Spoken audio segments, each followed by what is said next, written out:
everyone, welcome back to my channel. Today I'll be showing you 5 different hairstyles on short to medium bob hair.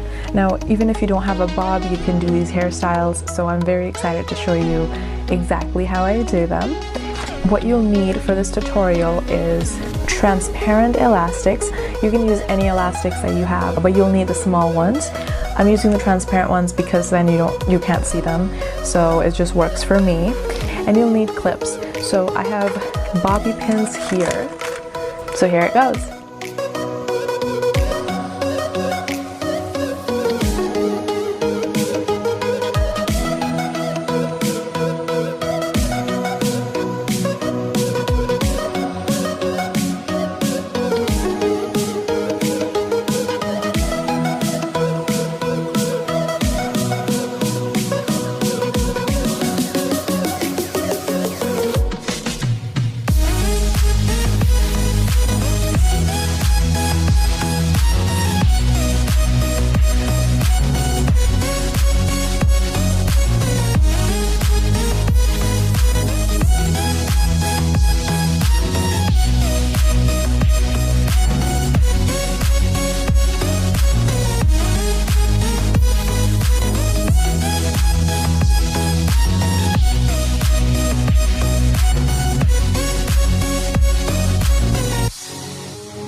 I hope you enjoyed this tutorial, and if you'd like to see more of these, please let me know in the comment section below, and don't forget to like, comment, and subscribe to my channel.